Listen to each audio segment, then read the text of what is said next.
test pour l'intro. J'ai envie de lire. Je me sens pas bien.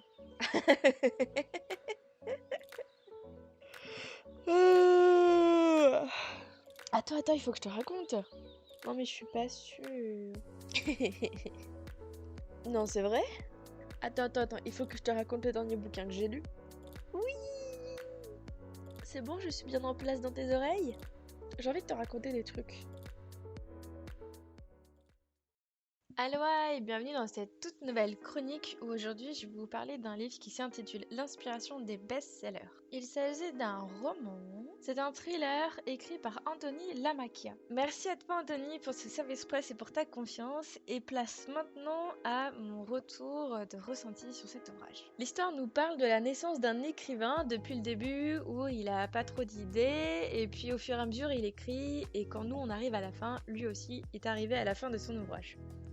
Cet écrivain passe par plein d'états, que ce soit l'échec, la fierté, les doutes, la détermination, la motivation, les questions, l'inspiration, enfin vraiment par plein d'étapes psychologiques et émotionnelles, dues aux nombreux rebondissements qui lui arrivent et dues à son aventure dans son écriture. Et pour son écriture, c'est un peu comme une mise en abîme, parce que Anthony, donc l'auteur, nous raconte comment Fabien, le personnage principal, en vient à lui aussi écrire. Donc c'est l'histoire d'une histoire, en fait. J'ai eu un petit peu de mal à rentrer dans le livre, il faut dire. Il a fallu attendre presque la moitié pour que je sois vraiment happée par le texte et par la narration. Le début m'a un petit peu ennuyée et du coup je vais t'expliquer un peu pourquoi. Le roman s'ouvre sur le couple Fabien et Julia, et notamment sur le meurtre de Julia. Jusque là c'est pas un très gros spoil puisque c'est indiqué dans le résumé du bouquin, ne t'inquiète pas, je n'étais pas tué tout le plaisir de la lecture. Déjà j'ai trouvé que c'était à la fois très court comme commencement, parce qu'en fait j'ai pas du tout eu le temps de m'attacher à Julia que hop, elle disparaît. Et en même temps j'ai trouvé ça trop long parce que en fait ça a été long avant, enfin j'ai trouvé que c'était long entre le moment où elle est morte et où le moment où où ça m'a captivée avec l'apparition de visions, de surnaturel, de rêves ou des cauchemars réveillés, ce genre de trucs. Une fois que j'étais dedans, ça allait, tu vois. Mais il m'a fallu vraiment presque la moitié du bouquin pour réussir à me sentir concernée et avoir de la compassion pour Fabien. J'étais totalement, comment dire, j'étais indifférente en fait. Enfin, j'avais pas réussi à accrocher tout de suite. Voilà, on va dire ça comme ça. Par contre,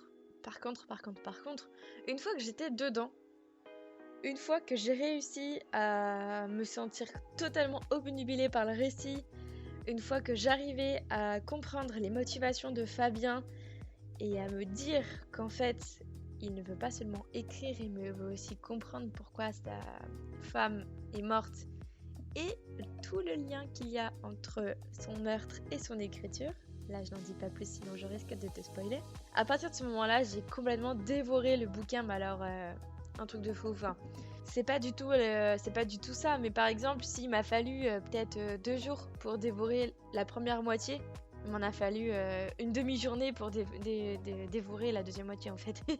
C'était vraiment ça. D'un point de vue narration, c'était un peu lent à démarrer, mais après c'est très surprenant et c'est très captivant. Enfin, il y a vraiment un espèce de lien très fort entre ce meurtre qui ouvre le texte et avec cette espèce de mise en abîme d'écriture. Pour ce qui est des personnages, j'ai beaucoup aimé toute la psychologie qu'il y a autour de Fabien. Bon, je parle pas de Julia du tout parce que j'ai vraiment pas du tout eu le temps de m'accrocher à elle en fait. En l'espace de 4 pages, on la rencontre à peine, on sait à peine qui elle est, que poups, elle disparaît. Et même si il y a des allusions à cette personne, à ce personnage, pardon, un peu plus loin par le biais de Fabien, parce que voilà, c'est la femme de sa vie, etc. J'ai ressenti aucune sympathie pour elle. J'ai vraiment pas du tout été accrochée. Par contre, Anthony a très bien réussi à travailler toute la psychologie donc de Fabien, que ce soit à travers les étapes du deuil, parce que voilà, c'est ce par quoi il passe, et aussi cette découverte de la passion d'écriture, parce qu'à la base, il écrit pas forcément beaucoup, même si on lui dit tu devrais écrire, etc. Il a vraiment découvert l'écriture avec le décès de sa femme parce que c'était pour lui un échappatoire. Et j'ai beaucoup aimé découvrir toute sa psychologie autour de ça et de cette découverte, de cette nouvelle aventure, etc. Sauf qu'il y a certains autres personnages, je les aimais bien, mais j'étais un peu frustrée. Pour moi, il manquait un peu de développement. Donc par exemple comme la psy que voit Fabien pour surmonter son deuil, ou le lieutenant qui enquête sur la disparition et sur le meurtre de Julia. Pour moi, ces deux personnages manquaient un peu de consistance, de développement. Par exemple, j'aurais aimé savoir ce que la psy devient, parce que je trouve que ça manque vraiment. On n'a aucune information ni sur son départ, ni sur ses motivations dans la vie, ni sur son métier, etc. Enfin, c'est vraiment très très succinct. Et le lieutenant, c'est un peu pareil. Enfin, on connaît ses motivations pour certaines choses, mais par contre, je trouve que ça manque de développement, c'est le mot. Enfin, je me répète un peu, mais c'est vraiment ça. Je trouve que j'aurais voulu en savoir plus en fait. Ça m'avait suffisamment intéressé pour que du coup ça me frustrait parce qu'il n'y en a pas assez. C'est vraiment ça. Autant les descriptions sont vraiment géniales, tu verras tout à l'heure quand je vais te lire un extrait. C'est tellement bien décrit qu'on est tout de suite dans l'action, dans l'univers. C'est bien imagé, on est bien imprégné de l'ambiance qui peut être parfois morbide et parfois cauchemardesque et parfois inspirante, etc. Mais autant que les descriptions sont super bien, autant qu'il y a un manque de background par moment et un manque d'explication pour certains aspects. Ça se fait ressentir et du coup c'est un peu frustrant. J'ai mangé ce livre le temps d'un voyage de train de quelques heures. Autant vous dire que même si ça a été un petit peu long à me mettre dedans au début, j'ai quand même passé un super moment de lecture. C'était génial. J'ai beaucoup adoré le twist final. Et là c'est très dur parce que je ne peux pas t'en dire beaucoup parce que sinon ça va te spoiler. Et je n'ai pas envie parce que ça vaut vraiment le coup d'y arriver.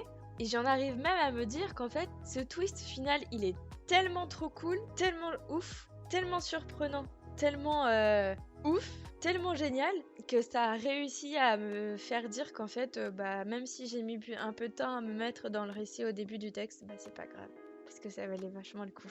Globalement, c'est une bonne lecture, c'est un chouette thriller. J'ai beaucoup aimé cette mise en abîme de récit d'écriture, de l'écriture, de la découverte de la passion d'écrire. On a presque l'impression d'être à sa place quand nous aussi on écrit. C'est plutôt chouette.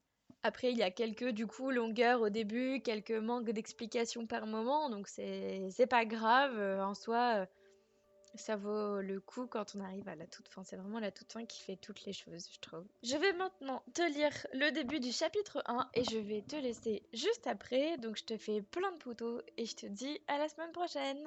Salut!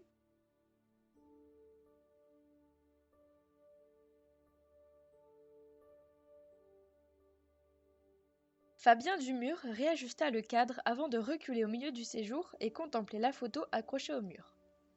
Deux visages le fixaient d'un même regard harmonieux. Celui de l'homme était charnu au niveau des joues et du menton, un front large, un nez pointu, des cheveux noirs difficiles à arranger, mais néanmoins des yeux amandes douces et exquis. À ses côtés, la tête penchée contre son oreille droite, le visage de la femme captait toute l'attention de Fabien comme elle s'emparait de la lumière du jour. Ses cheveux cascadaient en boucles de miel, coiffés sous un voile d'argent que le soleil en hors-champ faisait scintiller. Comblé, ses yeux émeraudes brillaient comme deux astres verts dans la nébuleuse des larmes de joie qu'elle devait retenir pour ne pas gâcher le cliché. Les deux visages souriaient. C'était une photo de mariage. Fabien se dit que sa coiffure n'était pas terrible, mais on n'aurait pas pu faire mieux. Fabien Dumur détacha son regard de la photo centrale pour regarder les autres qui l'entouraient, fier de sa disposition. C'est dingue que je n'ai pas retrouvé celle dans le Colisée. Soit elle était encore dans un carton, soit il l'avait perdue. Allez savoir comment, lors du déménagement. Voilà un mois, presque jour pour jour, qu'il venait d'emménager dans l'appartement, le bel et grand appartement même, de la tante Florence. Tante Florence Jasmin, veuve Carillon, était décédée l'été dernier et avait légué l'appartement du dernier étage, en plein centre-ville, à sa ravissante nièce, Julia Poli, mariée Dumur depuis 2 ans. Le reste des biens de la défunte fut équitablement réparti aux autres membres de la famille, d'une façon aussi compliquée qu'inintéressante. D'ailleurs, c'est ainsi que Fabien avait toujours perçu tante Florence. Compliquée et inintéressante. Et aigrie aussi. Cette vieille femme au visage creusé et aux cheveux en paille de fer lui avait, dès leur première rencontre, rappelé sa grand-mère Carmen, avec sa mauvaise humeur de momie et sa voix chevrotante comme un couperet rouillé. Néanmoins, elle s'était toujours montrée douce et attentionnée avec sa charmante nièce Julia, qui affirmait elle-même que sa tante était une grande dame. Fabien l'avait toujours vue, au même titre que sa grand-mère, comme la compagnie du croque-mitaine, torturant les enfants et désireuse de les dévorer toutes crues. Fabien rit. Qu'est-ce qui te fait rire encore lui demanda une voix sucrée. Il se retourna pour voir entrer dans le séjour Julia Dumur, son épouse, la plus belle femme qu'il ait jamais vue de sa vie. Rien, répondit Fabien. Je pensais à ta tante. Julia s'approcha, curieuse. Ma tante? Et pourquoi? Bah, on est chez elle, elle est morte dans son sommeil, dans sa chambre, dans notre chambre. Oui, et alors? Julia haussa les sourcils. Je me disais... Et Fabien se mit à chuchoter. Et si son fantôme était toujours là et nous épiait? Julia pouffa en levant les yeux au plafond. Fabien continua sa plaisanterie. Si elle venait nous rendre visite la nuit, si elle déplaçait des objets, si elle râlait de nous voir faire l'amour sous son ancien toit... Julia souffla. T'es bête! Fabien lui sourit avant de déposer un baiser sur ses lèvres. Puis la regarda droit dans les yeux. Ses yeux pareils à des agates de cristal où brûlaient en leur sein des flammes vertes émeraudes aux étincelles d'or. Ces flammes dans lesquelles Fabien voyait son reflet brûler, tel un sacrifice passionné, se consumant dans les prunelles d'une déesse à laquelle il s'était offert. Fabien était fou amoureux, et Julia l'était aussi.